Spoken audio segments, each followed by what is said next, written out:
자, 안녕하십니까. 동영상 올리겠습니다. 지난번 동영상에서 그 물병 운동에 대해서 좀 설명을 드렸죠.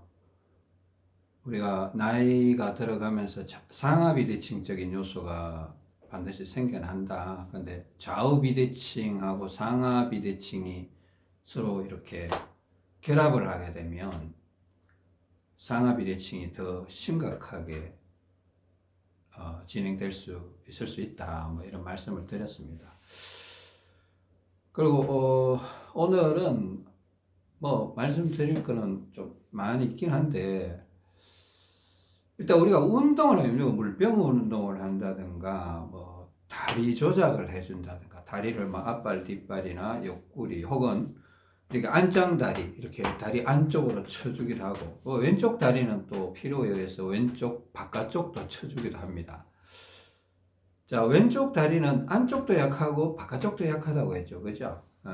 그 기억을 하세요. 그리고 일단 옆구리에 차게 되면 바깥쪽을 빨리 먼저 선제적으로 조금 도움을 주게 되고, 나중 되면 이제 안쪽도 보완을 해야 되고, 오른쪽 다리는 주로 안쪽이 많이 약한 것 같다. 이런 말씀을 드렸습니다. 전반적으로. 그런 경우가 있어요. 안짱다리 한다고 이렇게 조금 마사지를 하고 이러면 다리가 이렇게 막 아픈 경우가 있습니다. 꼭 다리 몸살, 뭐 하여튼 표현을 굳이 하자면, 입이 없이 막 다리에 막 신경통이 오는 것처럼 무릎도 아프고 막 하여튼 뭐 몸살이 나타나는 그런 현상이 나타날 수도 있습니다. 일단은 그런 것들도 명현현상이라고 보셔야 됩니다. 명현현상이라고 보셔야 되고, 이게 우리가 다리가 어긋나 있던, 그러니까 다리가 어긋났다기보다는 혈관이 좀 비대칭적으로 변형돼 있던 걸 바르게 조정을 하다 보면 이 혈관을 따라서 신경이 같이 움직이게 돼 있거든요. 우리 신체 구조는. 그러니까 혈관이 변하면 신경이 받게 되는 환경도 바뀌게 되는 거예요. 그러니까 통증이 나타나는 거죠. 통증이 나타나는데 그게 어느 순간 적응이 되면 또 이제 자연스럽게 사라지기도 하고, 사라지는 경우가 대부분입니다. 그걸 명현현상이라고 하는데 너무 놀라지 마시고, 혹은 또 물병 운동에, 그러니까 대부분의 운동은요, 사실은 통증을 유발하게 됩니다. 통증을. 만약에 헬스장 가서 여러분 운동을 해보세요. 그날 분명히 통증이 올 거예요. 심지어 운동장에 가서 뭐 공놀이를 해보세요. 그날은 저녁 때쯤 분명히 온몸이 욱신욱신 통증이 올 겁니다. 어깨가 아플 수도 있고, 다리가 아플 수도 있고, 뭐 심지어 배가 아플 수도 있고. 운동이라는 거는 우리 온몸의 혈액순환을 어떻게 하든 바꿔버리는 거예요. 바꾸는 작업을 하는 거예요. 근데 이제 운동이라는 건 어떻게 보면 잘 활용하면 건강에 도움이 될 수 있는 거예요. 잘 활용하면. 그러니까 약한 부분을 강화해주고, 너무 지나치게 강해져 있는 부분을 좀 약화시켜주고, 모든 부분을 균등하게 만들어줄 수 있는 운동이라면 이거는 좋은 운동이다. 이게 운동의 어떻게 보면 좋은 점, 그죠? 좋은 점이라고 이렇게 볼 수 있고, 근데 어떤 경우는 운동을 하는데 너무 체계 없이 하다 보니까, 이제 예를 들어서 헬스장 같은 데 가면 헬스 트레이너들이 있습니다. 그분들이 이제 자격증을 따고 이제 지도도 돈도 받고 지도도 해주고 이런 분들이 있는데, 그러니까 헬스를 해보신 분들은 그런 걸 아는 거예요. 운동을 잘못하면 막 어느 부분이 너무 강해져 버리면, 막 승모근이 너무 강해져 버린다든가, 어떤 불특정한, 그러니까 예상치 못했던 어떤 근육들이 너무 강해져 버리면 다른 쪽으로 통증이 너무 심해지는 거예요. 이게 심각해지면 온몸에 혈액순환이 안 돼서 막 혈압이 올라가기도 하고 다양한 문제를 일으킬 수도 있습니다. 그러니까 실질적으로 운동을 하다가 이렇게 뭐 돌아가시는 분들도 종종 있어요. 그런 분들 있어요. 그러니까 이게 운동을 잘못해버리면 오히려 몸을 망가뜨리는 경우도 있습니다. 현실적으로, 뭐 꼭 우리가 좌우비대칭 문제를 떠나서, 어떤 사람은 뭐, 이게 뭐, 복근을 만들고 싶다고 해서 막 윗몸 일으키기를 너무 많이 했더니 막 몸이 이상해져 버리는 경우도 제가 하여튼 얘기도 들어본 적이 있거든요.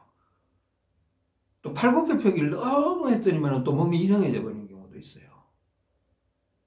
그 사람이 건강을 망가뜨리려고 그런 행동을 한 건 아니거든요. 이건 좌우비대칭 문제를 얘기하는 거 아닙니다. 그러니까 어떻게 보면 좌우비대칭 문제, 상하비대칭 문제를 자꾸 생각해 본다라는 거는 내 몸의 약한 부분을, 그러니까 평균치보다 약해져 있는 부분은 보완을 해주고 강하게 해주는 거죠. 또 평균치보다 지나치게 강해져 있는 부분은 약화시켜주는 게 우리가 건강을 향상시키는 순방향 운동이다, 이렇게 보시면 됩니다. 순방향 운동이라는 거는 그런 거예요, 원래. 그러니까 손가락에도 이게 강해져 있는 부분과 약해져 있는 부분이 있다고 했죠, 그죠? 손바닥 쪽은 좀 강해져 있고 손등 쪽은 전반적으로 오래 살면 살수록 손등은 약해진다. 근데 그냥 약해지는 게 아니에요, 사실은. 손가락 각자도, 그죠? 엄지손가락은 안쪽으로 누르는 힘이 굉장히 강해요, 다른 데보다. 새끼손가락은 제일 약하죠. 아마 나이를 먹으면 먹을수록 이 간격이 더 커져요. 그리고 어릴 때 태어났을 때는 비슷비슷하게 태어났어요.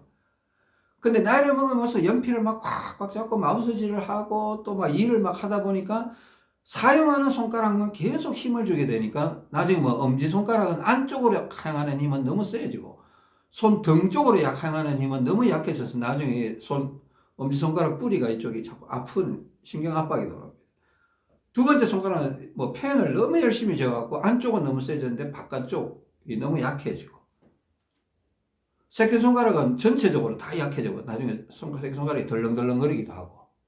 그러니까 이런 쪽으로 문제가, 그게 이런 변화가 일어나는 것 자체가 혈액순환이 조금씩 안 되게 만들어 버리고 있다. 그러니까 혈액순환이 안 되면 50쯤 되면 혈압이 올라가죠.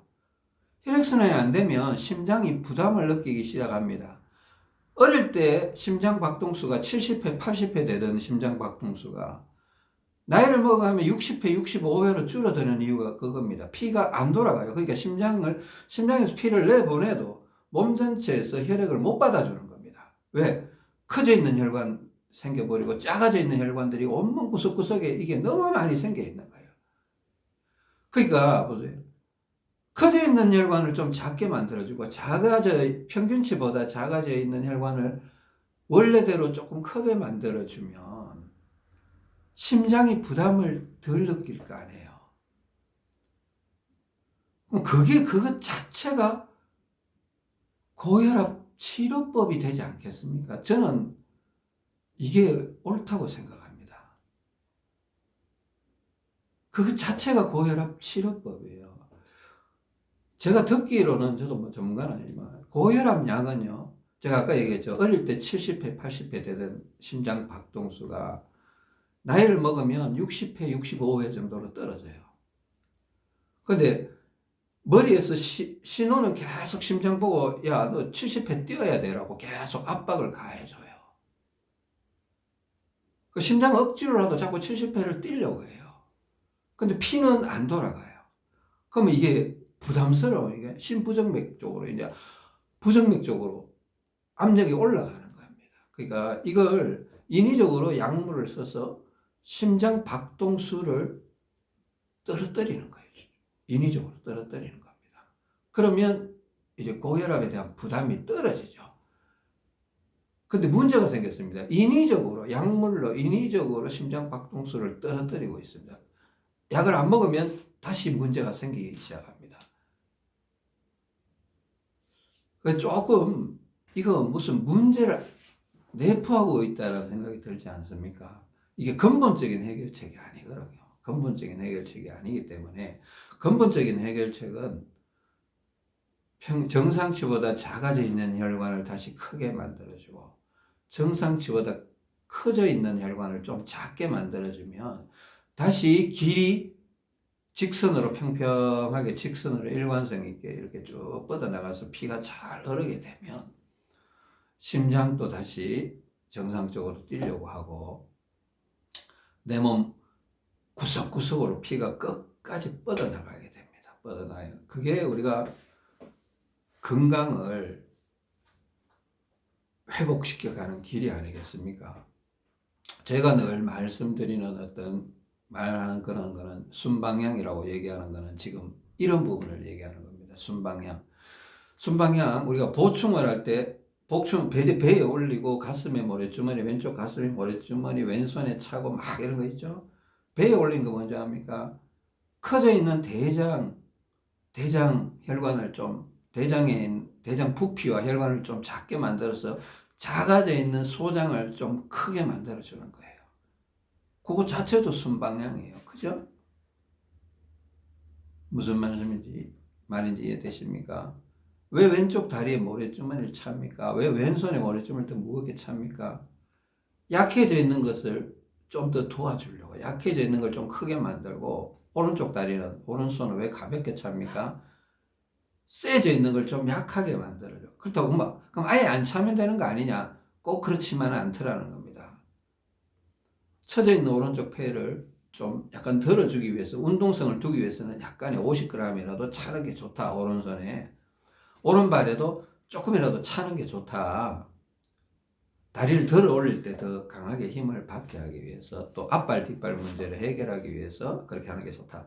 그러니까 이런 것들이 이제 오랜 실험 가운데 이제 데이터로 나온 거고, 그러니까 뭐 제가 왜 오늘 이런 얘기를 하는지 모르겠지만, 이제 그러니까 다리나 이런데 운동은 항상 통증을 유발하게 된다라는 게 제가 이 말을 시작했을 때 요지였습니다. 통증을. 그 통증이 뭐 다양하게 두통도 올 수 있고, 근데 통증이라고 다 나는 이거 뭐 다 명현현상이지, 순방향으로 갈 때는 그게 명현현상이라고 볼 수 있습니다. 근데 자기가 테스트를 잘못했어. 모래주머니 적용을 엉뚱하게 했어. 혹은 막 모래주머니를 실수로 뭐 빼먹고 뭐 안 차버렸다든가, 오른쪽 왼쪽을 바꿔 차버렸다든가, 막 실수를 막 저질렀는데 통증이 와. 이거는 명현현상이 아니에요. 그거는 시행착오의 결과물입니다. 잘못된 결과물입니다. 그러니까 실수도 저도 실수 되게 많이 했거든요. 어떤 날은 뭐 세수하고 샤워하고 잠을 잤는데 다음날 보니까 왼쪽 다리에 모래주머니가 없어요. 어디 갔나 했더니 그 전날 뭐 이렇게 두숨숨 차다가 드라이하고 이러고 보니까 왼쪽 발목에 모래주머니를 안 차고 그냥 자버린 거예요. 그 다음날 몸이 이상해져 있더라고. 막 보여. 그래 다시 원래 찼던 것보다 더 차고 막 보충 다시 하고 다시 리세팅 시키고, 그래서 겨우 복구해서 다시 정상적으로 만들어 놓고 막 이렇게 했던 적도 있습니다. 그런 실수가 사실은 한 번, 두 번이 아니었어요. 뭐 여러 수십 번 되죠. 근데 잘 생각해서 내가 어떤 실수를 했나 다시 찾아서 다시 원래대로 복귀를 하고 회복을 하고, 그런 과정들, 그런 것들이 다 경험이고, 또 실수도 실패도 경험으로 하면 그 성공의 미끄럼이 되잖아요. 그죠? 그 좋은 데이터가 될 수도 있습니다. 그러니까 뭐 실패했다고 실수했다고 자책하고 너무 자책하고 이럴 필요 없습니다. 그 똑같은 실수가 자꾸 반복되면 자기 나름대로 똑같은 실수를 안 하려고 어떤 조치를 취하죠. 뭐 기도를 하든가 종이 A4지에다가 뭐 써서 좀 붙여놓든가, 하루에 한 번씩 입으로 되새기든가 뭐 하여튼 이런 식으로 조치를 취해야 돼요. 그러니까 운동은 항상 혈관을 바꿔놓는 과정이기 때문에, 혈관 주변에 혈관이 지나가면 하얀 신경이 따라가기 때문에, 혈관 구조가 바뀌면 이 혈관과 신경 간에 서로 이렇게 교류가 일어나거든요. 상호 소통이 일어나요. 근데 혈관 구조가 바뀌면 신경이 교란이 일어나요. 계속 통증을 유발하는 겁니다. 미세한 통증이 한 번씩 자주 나타납니다. 또 적응이 되면 통증은 사라집니다. 안착이 되죠. 적응기에 갔다가 안정기로 들어가면 이제 통증이 없어지는 경우가 대부분입니다. 그런데 실수로 인해서 엉뚱한 통증이 오기도 합니다. 그러니까 무조건 명현반응이라고 얘기하지 않습니다. 명현반응은 보통 짧게는 한 10분, 길게는 한 2시간 정도 뒤에는 없어져야 그게 명현반응입니다. 물론 좀 오래 가는 명현반응도 있을 수 있습니다. 하루나 이틀 계속 가는 명현반응일 수 있고, 심지어 한 일주일, 다리 통증 이런 거는 뭐 한 며칠, 길게는 한 일주일 정도 갈 수도 있습니다. 갈 수도 있고, 대부분의 명현 반응은 짧게 가요. 한 2시간 안에 끝납니다. 아주 긴 거는 한 일주일도 갈 수 있다. 근데 일주일이 넘어가고 2일도 넘어가는데 계속 뭐가 이상하다. 그러면 그거는 명현 반응이라고 보기 좀 어렵습니다. 물론 뭐 팽창이나 이런 것들로 인해서 나타나는 거일 수도 있지만은 뭐 다 딱 부러지게 어떤 카테고리 안에 딱 집어넣을 수는 없어요. 어쩔 수 없습니다. 자, 그러니까 운동은 하여튼 통증을 유발할 수 있다는 거. 그러니까 지나치면 제가 항상 그랬죠. 2보 전진, 1보 후퇴 할 수 있는 마음가짐이 중요하다. 제가 아무리 좋은 걸 해도 막 정신없이 달려가면요, 오바 현상이 나타나든가, 오바가 안 됐더라도 내 몸이 충격을 받아버리면 통증이 너무 심해져요. 통증이 심해지면 몸에서 이제 염증 반응이 나타나기 시작합니다. 염증이 작동되기 시작합니다. 그러면 좀 힘들 수 있어요. 그러니까 염증이 심하게 나타나면 근육통도 너무 심하면 염증이 되거든요. 그러면 내 몸 전체가 힘들어요. 혈관의 혈액들도 힘들어하고 혈액세포들도 힘들어하고 막 염증이 많이 올라가면 막 백혈구 숫자도 올라가겠고 막 하여튼 그러겠죠. 그죠? 그래 어떤 때 그러니까 너무 무리하는 거는 좋지 않다. 그러니까 적당하게 제가 미리 제가 경험을 해보고 여러분한테 알려드릴 때 주의하세요. 무리하지 마세요. 천천히 가세요. 라고 자꾸 말씀드리는 이유가 그런 것입니다.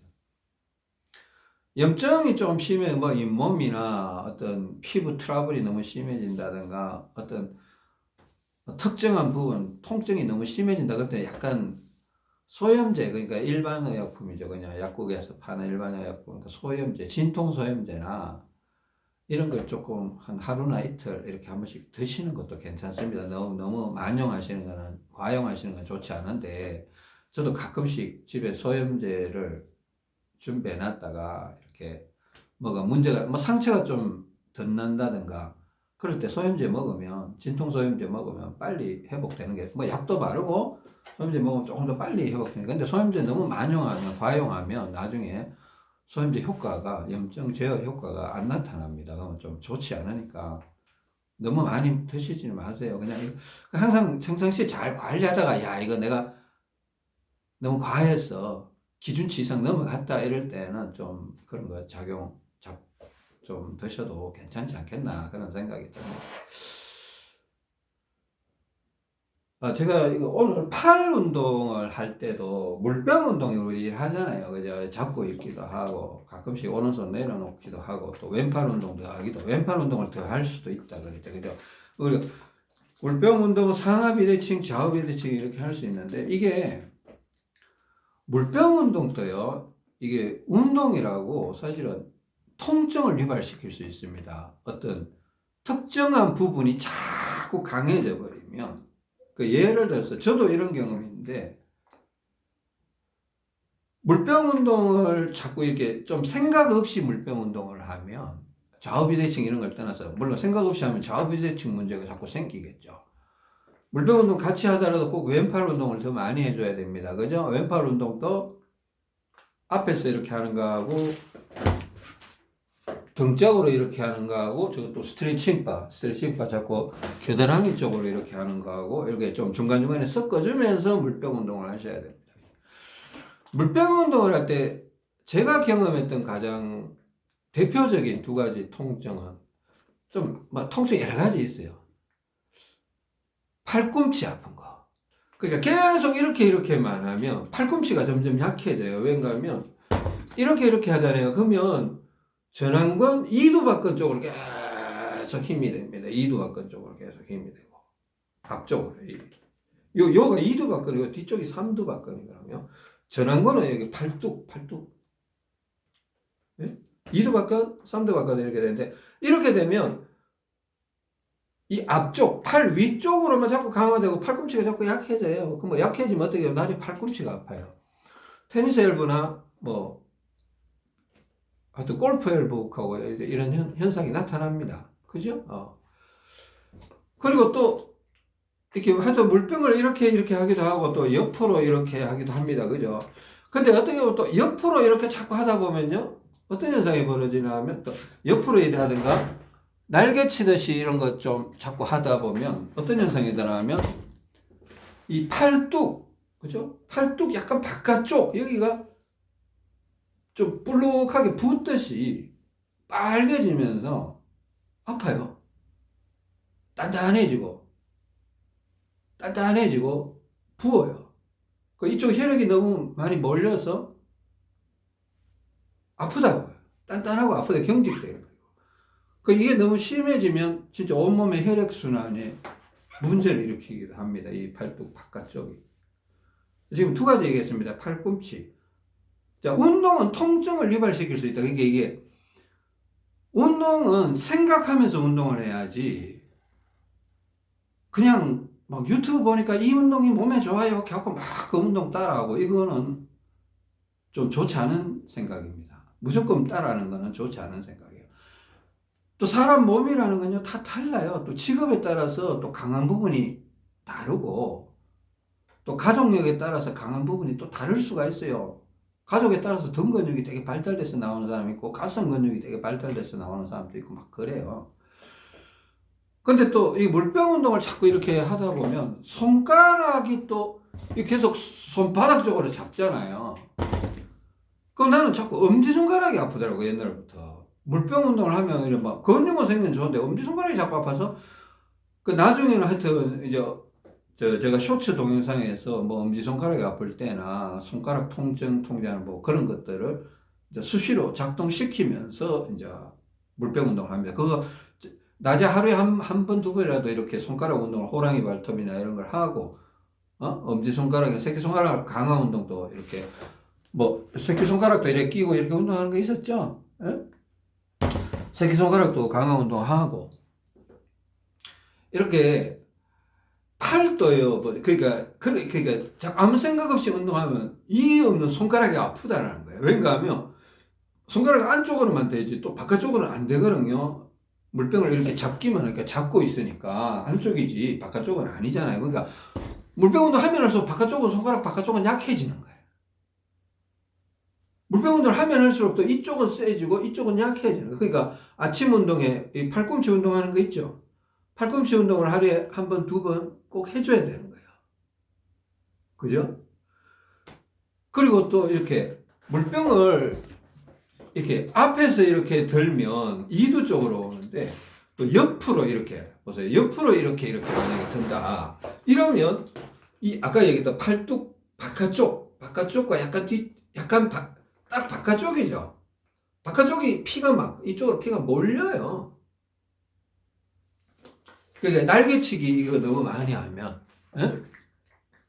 등 근육 도움이 되는데 자 이게 또 뭔가 여러분들이 운동하는 방식이 좀 허리를 탁 굽혀갖고 제대로 이렇게 하는 게 아니고 예전에 어떤 사례를 보면 그냥 이렇게 하라고 하면 그냥 허리를 반쯤 세우고 이렇게 해버리는 경우가 있어요. 이렇게 해버리면 등으로 가야 될 피가 승모근과 여기만 딱 잡히는 거예요. 그러니까 이렇게 이 견갑골로 피가 못 가고 이 어깨 뒤쪽 승모근 쪽으로 피가 막 몰리고 나중에 승모근이 뿔룩 올라와요. 그리고 여기도 땡땡해집니다. 승모근이 올라오는데 머리 쪽 뒤통수는 못 올라가니까 악순환이 자꾸 반복이 되는 거예요. 그러니까 나중에 뭐 여기도 아프고 승모근도 아플 수도 있고 뒤통수 쪽으로 자꾸 압력이 올라가서 뭔가 순환이 잘 안 된다는 그런 이상한 느낌이 들 수도 있습니다. 이거는 자세 불량에 의한, 그러니까 확실히 허리를 숙여서 이렇게 해야 되는데 약간 이게 허리를 이게 아니고 그러니까 뭐 90도까지 숙이라는 얘기는 아닙니다. 한 60도는 숙여야 되는데 45도도 아니고 뭐 한 30도 해갖고 이렇게 해버리면 문제가 된다는 겁니다. 자, 이 통증은 어쩔 수 없습니다. 그러니까 이게 바깥쪽으로 왔는 거는 이렇게 안쪽으로, 그러니까 뭔가 이게 운동 방향성이 이게 팔도요, 보세요. 자, 손바닥을 위로 해서 보면 위쪽이 있고 아래쪽이 있어요. 아래쪽 이 근육이 완전히 상두 쪽이 소실이 돼서 덜렁덜렁 거리는 사람들 종종 있죠. 남자도 있고 여자들도 있습니다. 그죠? 위쪽이 있고 아래쪽이 있고 안쪽이 있고 바깥쪽이 있습니다. 자, 이 네 방향. 어깨도 항상 앞쪽, 뒤쪽, 위쪽, 아래쪽 네 방향. 머리도 앞쪽, 뒤쪽, 오른쪽, 왼쪽 네 방향. 세밀하게 보면 여덟 방향입니다. 예. 대각선, 대각선, 대각선, 대각선 이렇게 여덟 방향이니까 이 네 방향에 여덟 방향. 좁게 보면 네 방향, 넓게 보면 대각선까지, 곱슬이까지 다 보면 여덟 방향인데 이 여덟 방향에 대한 좀 인식을 좀 하고 계셔야 돼요. 운동할 때. 그 인식을 잘 못하면 자꾸 불필요한 통증에 들어가게 됩니다. 여러분은 이거 조금 아셔야 돼요. 운동에 대해서 그냥 너무 수동적으로 생각하지 마시고 좀 능동적으로. 제가 건강은 아는 만큼이라 그랬잖아요. 자기가 자신에 대해서 아는 만큼 건강한 거지 모르면 그냥 속절없이 당하는 거예요. 그냥 속절없이 당하는 거고. 자, 그러니까 이 바깥쪽, 내가 얘기했지, 이게 팔뚝 바깥쪽이 땡땡해졌다, 피가 많다, 불그스름하다, 막 압력이 올라가 있다, 이거는 앞쪽으로 좀 당겨야 되거든요. 앞쪽으로 좀 힘을 가야, 안쪽, 그러니까 안쪽이에요. 앞쪽이 아니고, 바깥쪽이니까 안쪽, 안쪽. 예? 이 가슴 쪽. 그러니까 손바닥으로 치면, 아픈 쪽이 약간 이 바깥쪽, 손바닥 이쪽이거든요. 그러니까 반대로 이 손바닥 안쪽으로 이렇게 힘이 와야 된다는 겁니다. 힘이 와야 돼. 이렇게 와야 되는 거예요. 자, 이런 운동을 이렇게, 테이블이나 이런 게 좀 넓은 테이블이 있잖아요. 뭐 집에 식탁이나 이렇게 좀 양손으로 이렇게 잡을 수 있다. 그럼 이걸 그냥 그 테이블 앞에 앉아서 의자 놓고 앉아서 하든가 이렇게 안쪽으로 이렇게 부드럽게 힘을 좀 주었다 뺐다 주었다 뺐다 해도 되고요. 주었다 뺐다 하면 자꾸 하다 보면 이 금방 풀리지 않아요. 만약에 이게 뭐 오래된 문제다 이러면 진짜 한 일주일 정도 걸릴 수 있습니다. 이거 풀어내는데. 근데 뭐 이거 생긴 지 얼마 안 됐다 이러면 하루나 이틀 정도면 풀릴 수 있습니다. 근데 아주 오래됐다만 일주일 정도 걸릴 수도 있는데 이것도 너무 서두를 필요는 없습니다. 너무 서두르면 또 팔 몸살이나 이런 것들이 또 올 수 있으니까. 근데 이게 방향성이라는 게 딱 바깥쪽이다 이렇게 단정할 수가 없어요. 바깥쪽 위쪽이 아플 수도 있고 바깥쪽 뒤쪽이 아플 수도 있고 이렇기 때문에 딱 바깥쪽이면 딱 안쪽만 공략을 하면 돼. 딱 안쪽만. 그러니까 이래 보세요. 이렇게 만약에 여기서 스트레칭 바 같은 걸 양쪽에 이렇게 걸어 놓고 뭐 손바닥을 어떤 식으로 요렇게 스트레칭 바를 이렇게 잡든 이렇게 잡든 보세요. 이렇게 잡든 그래서 안쪽으로 오든가 혹은 이렇게 잡아서 약간 새끼손가락 방향 쪽으로 이렇게 당겨 보면요. 만져보세요. 이 안쪽의 근육이 단단하게 움직일 겁니다. 이걸 안 하면 자 그냥 이 아픈 채로 이렇게 만져보면 여기는 땡땡하고 여기는 말랑말랑해요. 여기는. 근데 스트레칭 바를 이렇게 안쪽으로 당기면 여기는 단단해지고 여기는 이제 힘이 빠지는 거야. 몰랑몰랑 말랑말랑해지는 거예요. 단단한 게 아니고 조금 전까지 단단했는데 이 힘을 가하고 있는 동안 예를 들어서 왼팔로 이렇게 하고 오른손으로 여기를 만져보세요. 그러면 여기는 단단해져 있고 여기는 말랑말랑해. 그러니까 결국은 이걸 자꾸 천천히 너무 세게 하려고 하지 말고 좀 제가 항상 얘기하는 건데 지속성과 일관성, 직속성과 일관성을 잘 생각하면서 또 무리하지 마시고 2보 전진 1보 후퇴 이런 거 생각하시면서 이 손바닥 방향이 중요합니다. 자 보세요. 이렇게 스트레칭 바를 여기에 걸고 이렇게 저쪽에 스트레칭 바가 걸려 있다. 그러면 이렇게 당기면 손으로 만져보세요. 근육이 어느 근육이 안쪽 근육이 약간 이렇게 하면 약간 아래쪽 근육이 더 강해집니다. 에? 여기 막 축 늘어진 살 좀 개선하고 싶으면 좀 해결해야 되죠. 그죠? 이렇게 하든가 이렇게 하든가 이렇게 해서 좀 관심을 가져보세요. 그러면 여기 팔뚝 아픈 것이 점점 해결이 됩니다. 그리고 이제 뭐 팔꿈치 아픈 거는 우리 아침 운동으로 이렇게 하면 된다 그랬죠. 그죠? 근데 이런 걸 다 떠나서 물병 운동을 할 때 이제 여러분들이 이런 개념을 갖고 있으면 사실은 이제 물론 필요해서 이제 헬스장 같은 데 가면 손으로 하는 게 아니고 여기다가 이렇게 팔꿈치하고 여기 전완근에 걸려갖고 이렇게 당기는 게 있습니다. 그거 하면 이제 여기가 안 아픈 거예요, 사실. 근데 그거보다는 손에서부터 힘이 오는 게 저는 더 좋다고 생각하는데, 근데 물병 운동 때 여보세요. 이렇게 하면 자꾸 이두 쪽만 강화가 되잖아요. 그죠? 근데 물병을 약간, 자, 물병 꼭지를 잘 보세요. 물병 꼭지. 뚜껑을. 이렇게 하면 이두박근 쪽으로만 자꾸 힘이 오고 팔꿈치는 점점 약해져 간대요. 그 일부러 또 이렇게 하면 약간 이두박근 바깥쪽으로 약간 힘을 받게 됩니다. 그 약간 보세요. 물병을 약간 이렇게 들어보세요. 이렇게. 또 어떤 때는 일부러 이렇게 드는 거예요. 이렇게. 그냥 이렇게 들기도 하고.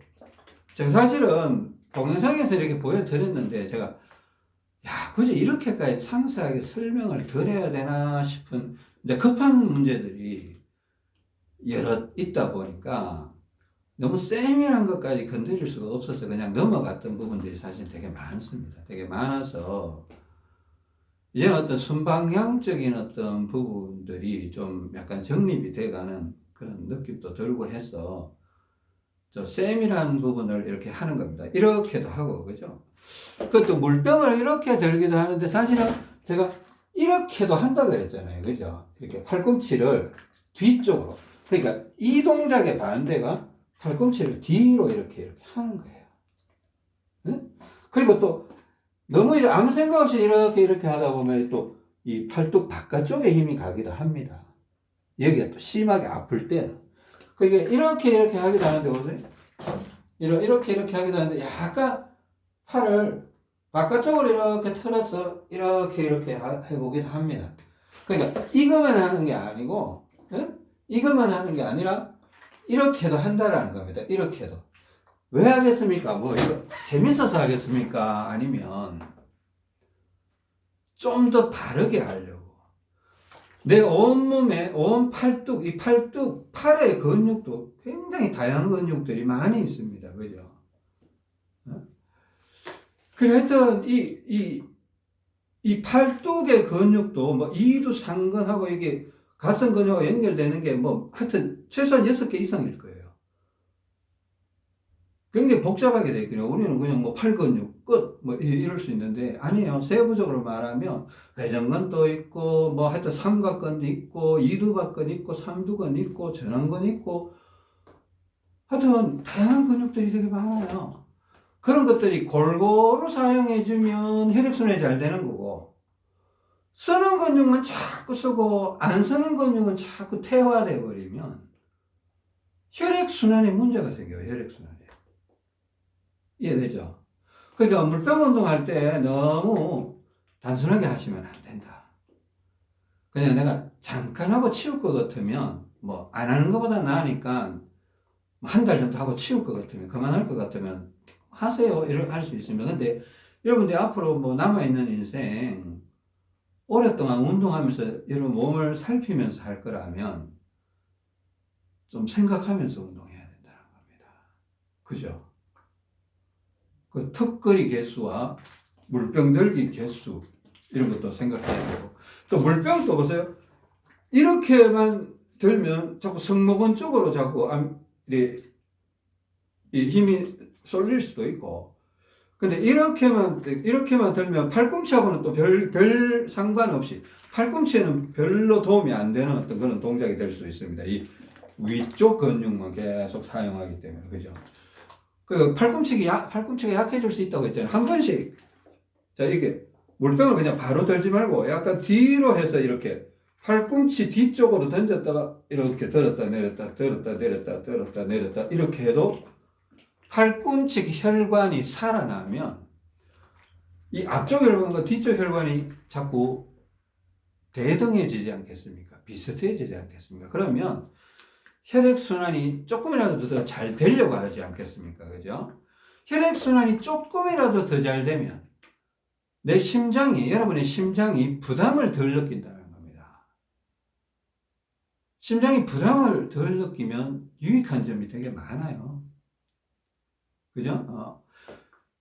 그게 하여튼 그런 겁니다. 이제 통증에 대해서 이제 얘기를 하는 건데, 자, 팔꿈치 잘 생각하세요.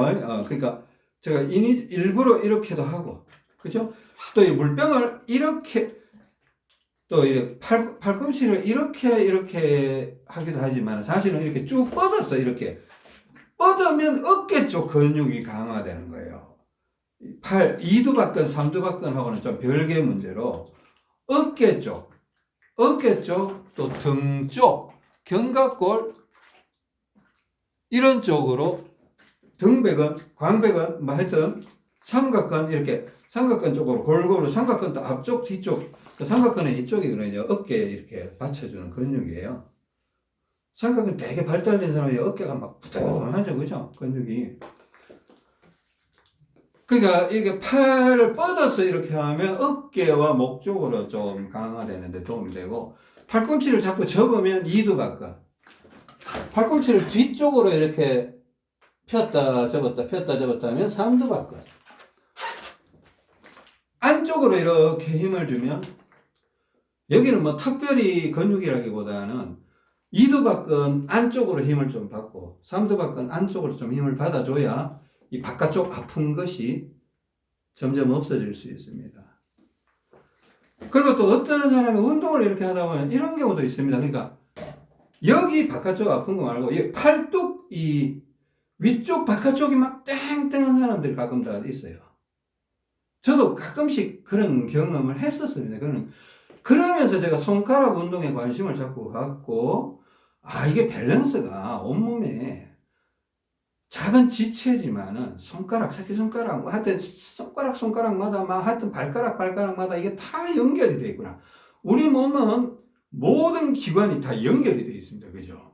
한 기관이 막히면 전체 길이, 혈관이 부담을 느끼기 시작합니다. 그러니까 막히는 기관이 많으면 많을수록 혈압은 올라가게 돼요. 통제할 수 없는 수준으로 올라가기도 합니다. 혈압이 막 무지막지하게 올라가기도 하고. 그러다가 막 스트레스까지 받아버리면 막 혈관 전체가 찌그러들면 힘들어지죠. 심장이 못 버텨낼 수도 있습니다.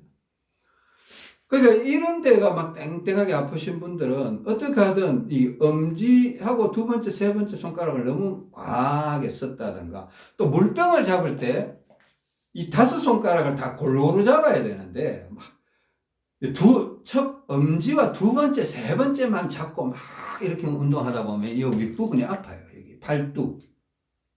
응? 무슨 말인지 아시겠죠? 또 어떤 사람은 막 새끼손가락 쪽에만 자꾸 힘을 쓰다 보면 엄지손가락이 아플 수도 있습니다. 하여튼 여러 가지 형태 손목이 아플 수도 있고. 그러니까 이게 여러분들이 운동하다가 내가 새끼손가락을 너무 사용을 안 했나? 엄지손가락 좀 바깥쪽을 너무 사용을 안 했나?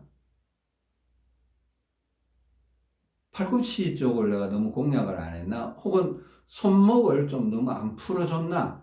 이 손목도 이렇게 좀 스냅을 줘서 이렇게 좀 풀어줘야 되거든요. 운동하기 전에 너무 갑자기 과격하게 운동하지 마세요. 웜업이라고 그러죠. 워밍업을 좀 하셔야 됩니다. 웜업이라는 거는 혈관에 부족한 피가 들어있을 때 갑자기 운동해버리면 인대가 감당을 못해요. 인대가 놀라버릴 수도 있고, 끊어져 버릴 수도 있고, 그럴 수 있습니다. 근데 피를 좀 채워주면 이게 이제 힘을 내기 시작하네요. 그때는 이제 운동을 좀 과격하게 해도 괜찮습니다. 그죠? 이런 것도 좀 상식적으로 알아놓고.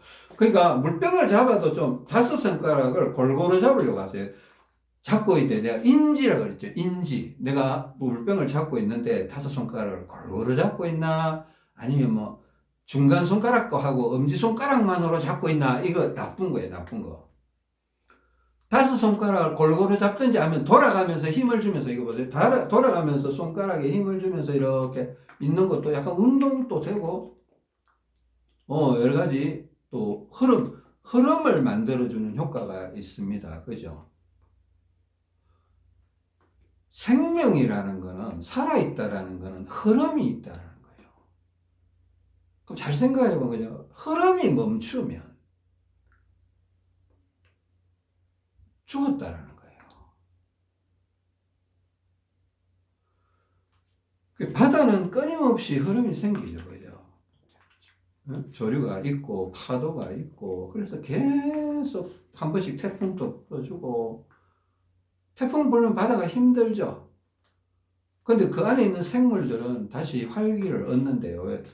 그 해저에 있던 영양분들이 한번 엎어지는 거야. 뒤집어지고 해저에 있던 영양분들이 다시 수면 위로 올라오기도 하고.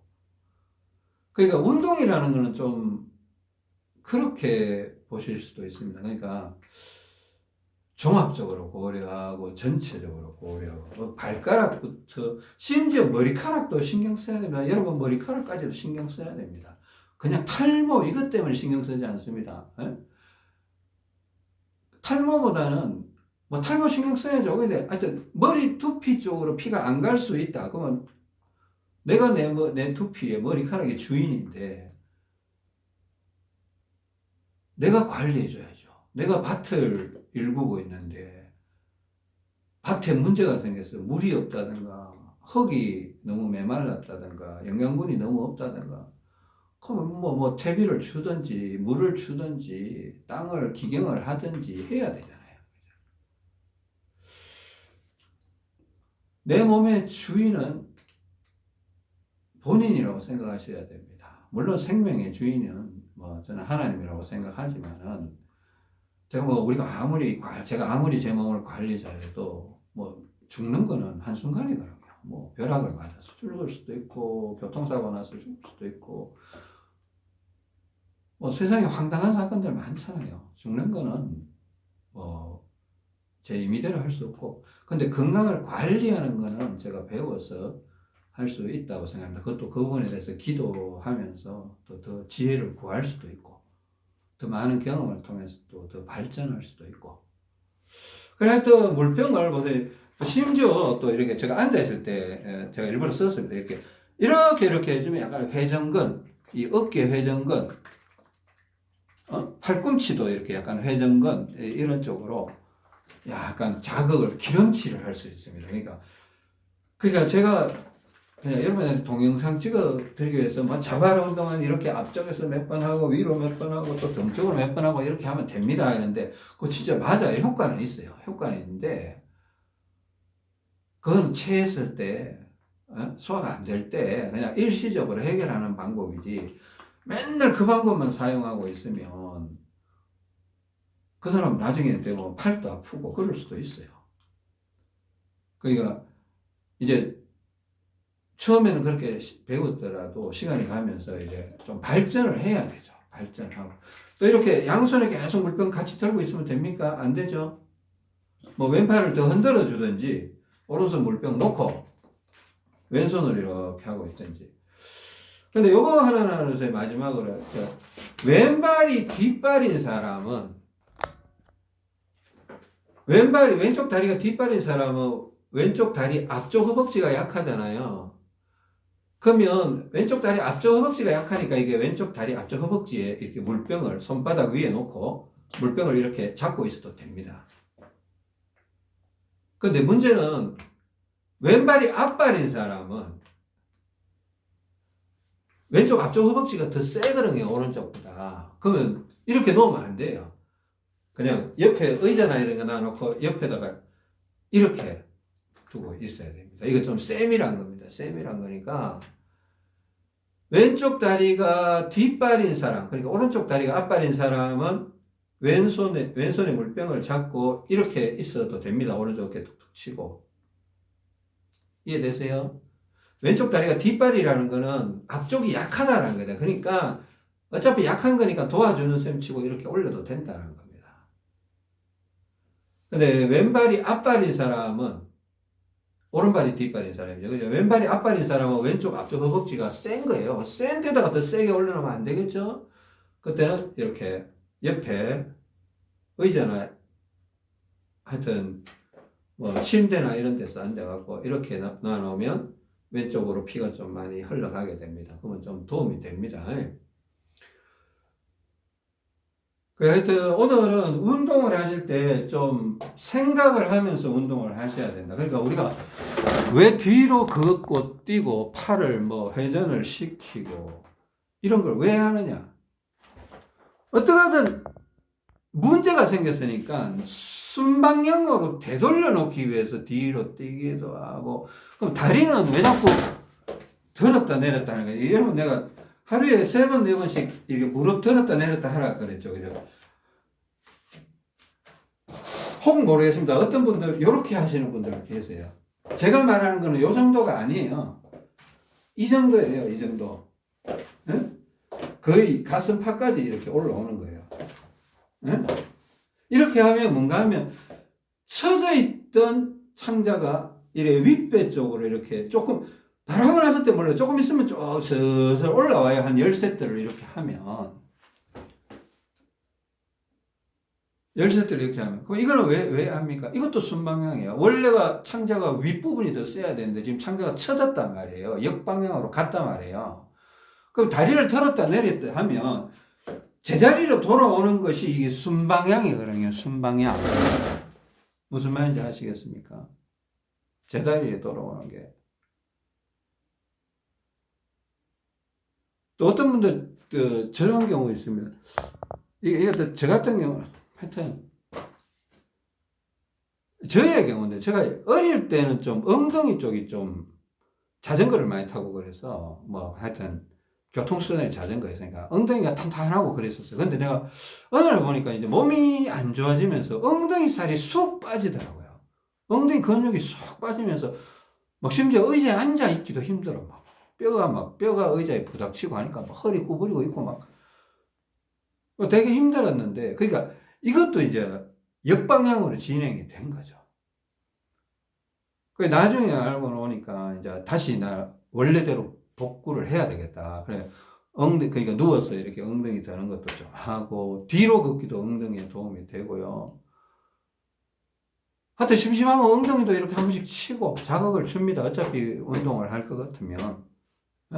또 가끔가다 스쿼트도 이렇게 한 번씩 하고 그런 식으로 몸을 원래대로, 원래의 형태대로, 원래 위치대로, 원래 모양대로 되돌려 놓는 걸 순방향 운동이라 이렇게 생각하고, 여러분들이 하는, 그러니까 건강을 위해서 하는 손가락이나 모든 것들이 순방향적인 운동이다 이렇게 생각하셔야 돼요.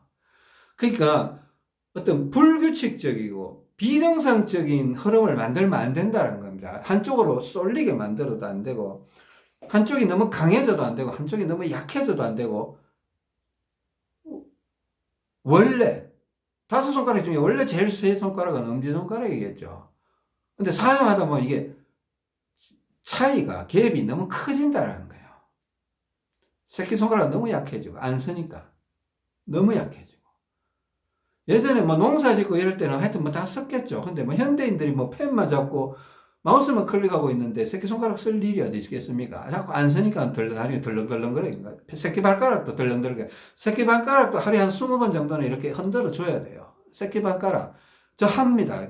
저 발 씻을 때마다, 저녁에 발 씻을 때마다 양쪽 새끼발가락을 한 15번 정도 이렇게 흔들어 줘요. 제가 전에 한번 보여드렸죠. 동영상에서. 그 모든 행동이 순방향 운동이다. 여러분 이거 꼭 기억하세요. 내 온몸 구석에 순방향적인 흐름을 만들어내야 된다. 그중 순방향적인 문제 중에 우리가 가장 큰 게 좌우 비대칭이라고 했잖아요. 피가 너무 오른쪽으로 쏠린다. 그러니까 왼쪽으로. 이게 1등이야, 1등. 그러니까 이게 가장 큰 문제인데, 그죠? 그리고 앞발, 뒷발, 옆구리, 길이끝, 오른쪽 폐 처지는 거. 이 대표적인 게 있죠. 1등, 2등, 3등, 4등, 5등. 이게 가장 큰 문제인데 작은 것도 다 순방향 운동이다 이렇게 생각하세요. 머리 이마 이렇게 누르는 거예요. 이거 순방향 운동이다 이렇게 생각해야지. 얼굴을 좀 좋게 하기 위해서 그거 맞기는 맞아요. 근데 그 뿌리에는 순방향 운동이다. 왜? 얼굴 쪽으로 피가 잘 안 올라오니까. 턱을 왜? 이게 순방향 운동입니다. 또 심지어 혓바닥으로요. 입천장이나, 이거 옛날에 얘기했죠. 입천장이나 혓바닥 아랫니빨 쪽으로 이렇게 잇몸을 자극을 해주면 이 혓바닥이 이 식도 기관지고 있고 하고 근육하고 다 조직하고 다 연결이 돼 있거든요. 그죠?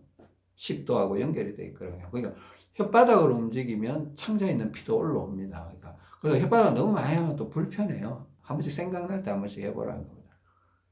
혓바닥을 조금 입천장을 이렇게 좀 굴리면서 다니는 것도 도움이 됩니다.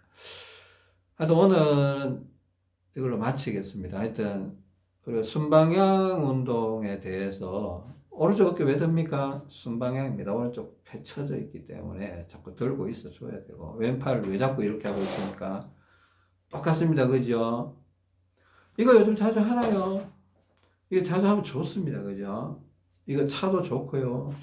좋은 거 많더라고요. 하여튼 긴 시간 들어주셔서 감사합니다. 다음 시간에 뵙겠습니다. 감사합니다.